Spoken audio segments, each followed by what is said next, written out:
2D retro platformers are abundant today, and there are some great ones and some not so great ones. But what really started the trend of modern era retro themed platformers?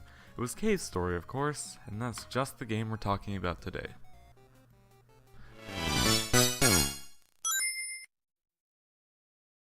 I'd like to warn you by saying there's going to be spoilers with no warning in this video, so if you haven't played the game, I'd recommend not watching. If you have or don't care, then let's continue. So first of all, Cave Story is hard, like really hard. I couldn't even finish the true ending because everything you need to do to finish it is really hard and upsetting, and it makes me want to cry hard. On my first run of the game, I went on easy mode and still found it difficult, but on my second run I went on normal mode and it was like very hard mode, but we'll get to that later. So this game is a 2D retro platformer game where you play as an amnesiac robot with a gun. You wake up in a cave and go through it to get your gun and a life capsule. I love this part. You have to learn how to avoid enemies before even attempting to kill them, and avoiding enemies is something you need to do throughout the game if you want to beat it. You then get dropped into Mimiga Village, where everyone is at odds with each other, and they're all in fear of the Doctor. A mysterious Sue person is being hid in a house with Toroko holding the key. This area basically serves as a hub for the game, even if you only need to go back here like 4 times. Eventually you go into a shack where Toroko attacks you and fails. Balrog and Misery ambush you, taking Toroko. You can choose to fight Balrog or not. It doesn't affect anything, so you probably shouldn't. Then you go into a graveyard to get the key to Arthur's house, and when you get into his house, there's a teleporter waiting for you. Onto Egg Corridor, and you fight your way through enemies, eventually gaining missiles which help you out in a boss later. After fighting said boss, you find Sue in a room trying to wake up an egg. This egg is actually a dragon egg, and she's trying to get off the island with it. Onto Bushlands, and you find a guy named Santa who says he got locked out of his house, so you need to find the key for him. You do so, and he invites you into his house where he gives you the fireball. This weapon is extremely useful in bushlands, especially since it consists of mostly uphill slopes. You can go through bushlands until you find a broken down house where Kazuma resides. You can then find a robot who gets crushed by Balrog. You fight Balrog, pull the robot out of the ground, and he tells you he can make a bomb for you. You gather the ingredients, one of which requires you fight a boss, and he makes the bomb. Once the bomb is made, you blast open the door, letting out Kazuma. Then Dr. Booster teleports in. He and Kazuma then ride back to the teleporter on a rocket bike thing. Then you go back to Arthur's house, and everyone meets up and comes to the conclusion that you need to go to Sand Zone to stop the Doctor from harvesting the red flowers which turn Mimiga's evil. You go to Sand Zone and find Curly. You follow her, and she fights you because she thinks you try to kill Mimigas. You win, then tell her you don't kill Mimigas. Find some dogs for an old lady when she is suddenly ambushed by Balrog. He steals the key to the shack containing the flowers. You rush there only to find Toroko having turned evil from the flowers. King rushes in to try to fight Balrog and dies trying. You fight Toroko and kill her in the process. Did I mention that you have to kill the Mimigas who eat the red flowers? Yeah, this game gets dark. You talk to King and he gives you his blade. You then go outside only to have Balrog land on you and for Misery to teleport you to the underground. You go through, learning how to use your newly acquired blade, and eventually happen upon a medical clinic. You learn that Curly is dying and needs medicine to heal. You go to a nearby medical clinic to get it, and then you fight evil Balrog, I guess. You give the medicine to Curly, then continue on, when you come across a pit where you see Professor Booster fall. Talk to him and get the booster 0.8. These allow you to fly through the air for a short time. Afterwards, you come across a boulder you can't move. Go back and talk to Curly, then go back to the boulder again. She follows you and tries to move it. Balrog then ambushes, and after you defeat him, he helps move the boulder. You and Curly go through a cave to find the core. You go through the level, opening doors, and then you and Curly talk to a robot that explodes, and you fight the core. And let me just say that this is the hardest boss in multiplayer, because if either of you die, both of you die, so drowning insta-kills, and you can't ever see the other half of the screen when the other person is on the other side of the map.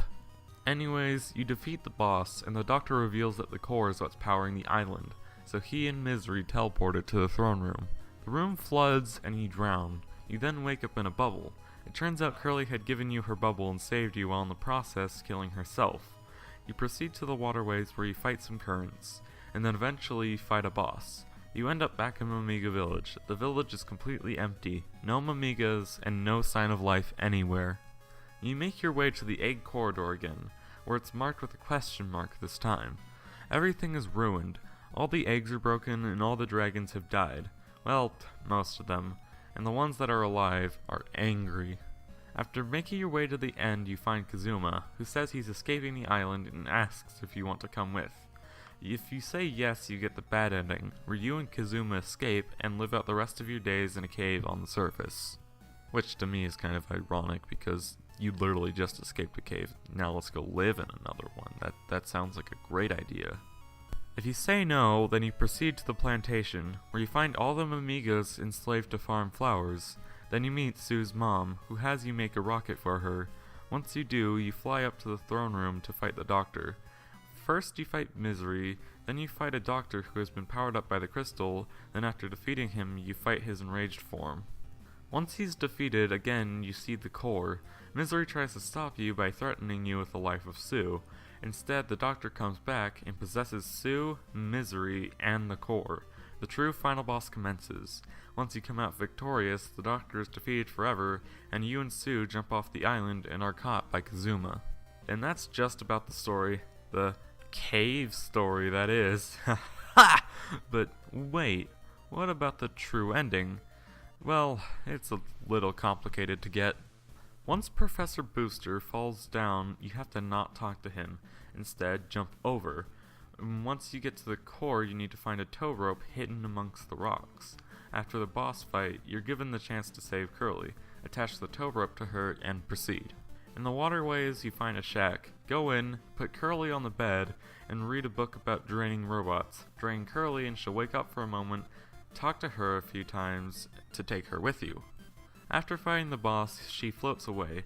Now on Plantation, we talk to Cthulhu who found her, and he will tell you that she's lost her memory. Great!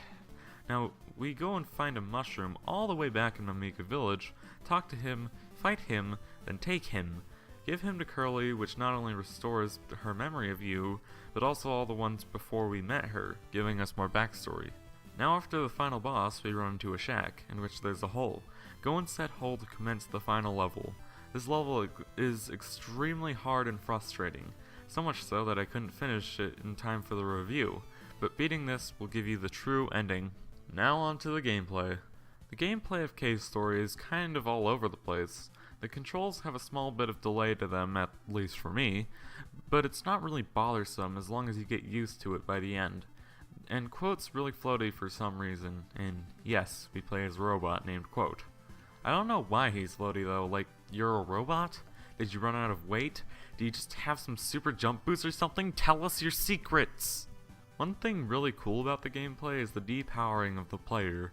You never once feel like you're in control, and it's kinda cool.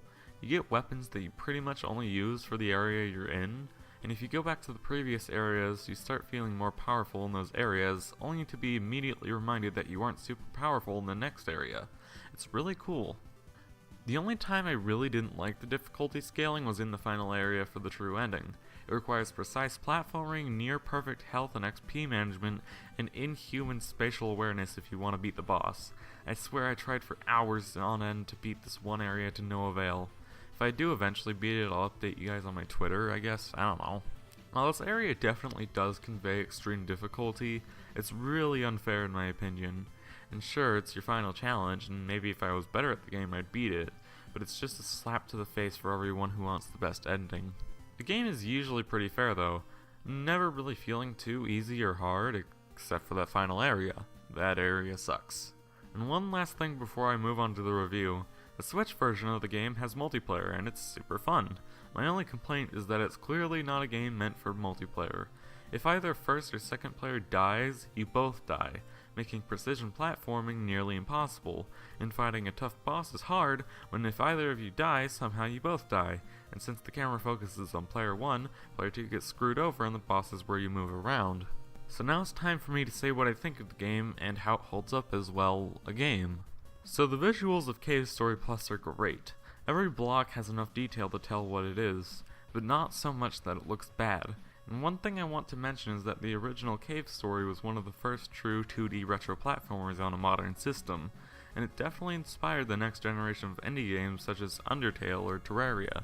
And the music is definitely one of the best OSTs in gaming history, and it has multiple versions. I listened to the Family tracks myself, but they're all great, except for the Cave Story Plus ones. Those are kinda bad. And the story and difficulty are both great, though I already went over those earlier. The only real problems I have with the game is the difficulty spiking in areas without much warning, and save points being a little too far away from bosses or extremely difficult areas, but that's about all of my gripes with the game. So overall, Cave Story is getting a 9 out of 10 for me. It's a little too difficult even in easy mode, but otherwise it's a near perfect game. Hey, thanks for watching.